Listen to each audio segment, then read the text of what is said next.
Ciao, oggi vi mostro come poter realizzare questi simpatici pinguini ideali per decorare il vostro albero di Natale, ma vi darò anche ulteriori suggerimenti su come poterli utilizzare.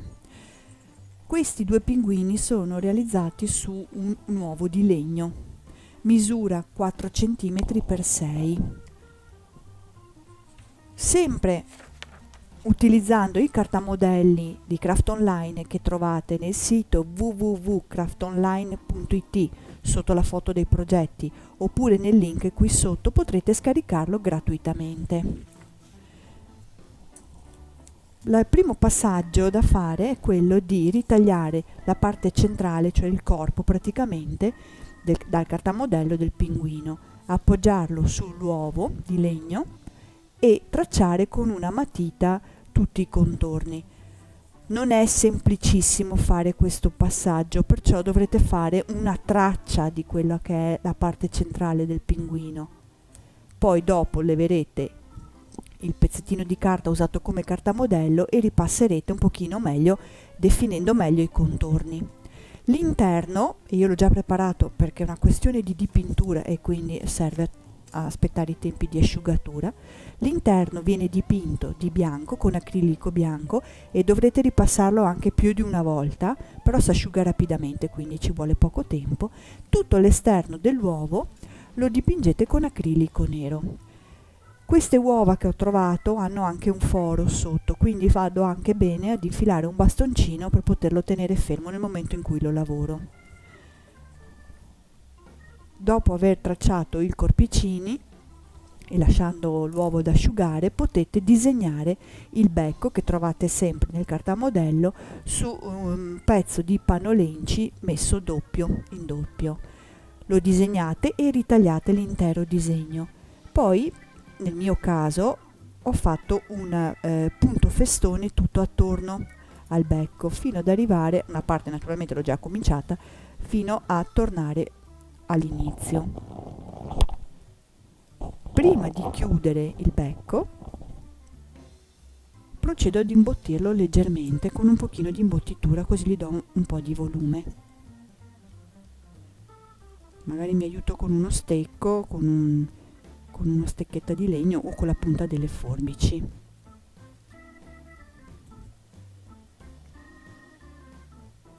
Apro un pochino il becco e poi un po' alla volta infilo l'imbottitura. Forse.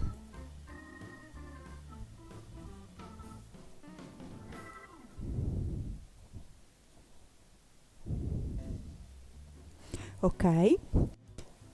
Spingo bene l'imbottitura all'interno e poi con il filo procedo a sigillare il punto.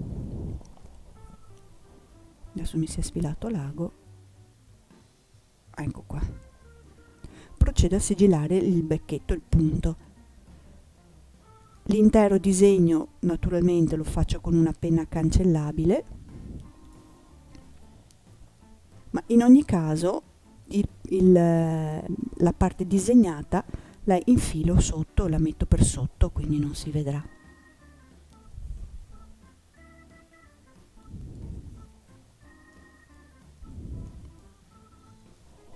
Tagliamo via questo filo che è in eccedenza, non c'entra niente.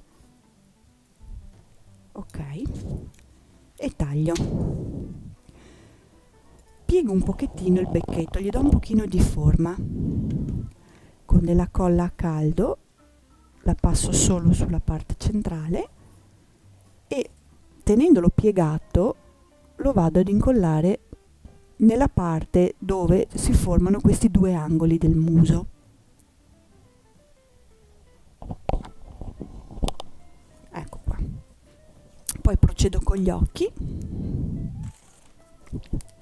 acrilico nero, un bulino e faccio due punti.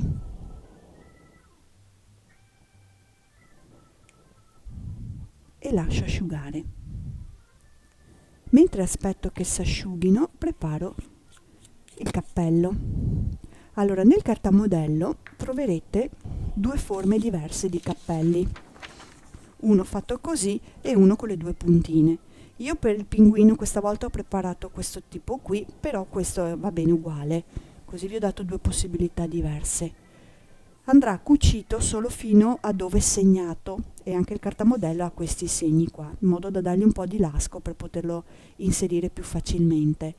Lo disegnate sul retro del pano lenci, le ritagliate e poi cucite solo questo lato, a mano o a macchina, è lo stesso come preferite. Inserite all'interno del cappellino un pezzettino di fil di ferro, girate la punta, una delle due punte, in modo che poi non scappi all'interno, non scappi per fuori. Lo inserite all'interno del cappellino e mettete un goccio di colla qui, così resta fermo, altrimenti scappa. Se si vuole si può anche imbottire un pochettino, però io tendo a evitarlo perché così gli do una forma un po' più naturale. Ora si procede ad inserire il cappellino sul pinguino, così.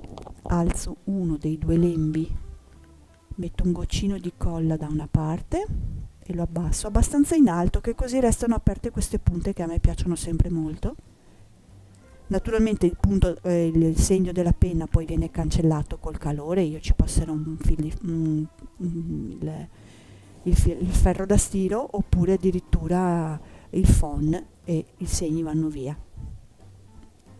Procediamo a terminare la decorazione, quindi con la penna gel, se è una femminuccia, vi mostro un pinguino già fatto, se è una femminuccia gli facciamo le ciglia, se è un maschietto no.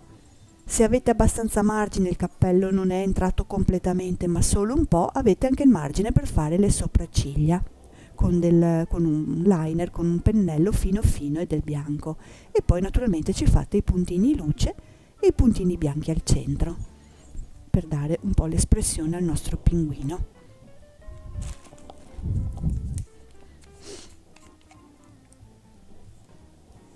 Allora, puntini sulle guance,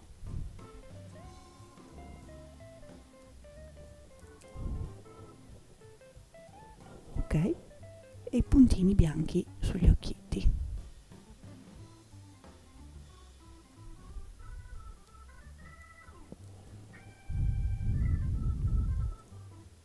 Perfetto. A questo punto non vi resta altro che decorare il vostro pinguino come meglio preferite. Mentre lo lascio che si asciughi questo, qui ho fatto un bel fiocchettone gigante, ci ho messo dei campanelli, sul cappellino della femmina ci ho messo un po' di peluche, mentre sul campanello, sul pinguino maschio, ho messo delle piccole decorazioni. Il cappellino si deforma un po' grazie al fil di ferro e dovete solo decorare a piacere. Questi pinguini io li sto realizzando anche su delle sfere di legno grandi 50 mm, 5 cm. Potete utilizzare lo stesso identico cartamodello, solo che diventa un pinguino un po' cicciottello. Questo finirà in una scatoletta, però sul coperchi delle scatole, però potete anche creare delle ghirlande o dei chiudipacco, delle decorazioni, sono delle semplici decorazioni che potete davvero utilizzare e mettere in qualsiasi vostra altra idea. Perciò ecco a voi i miei splendidi pinguini. Grazie.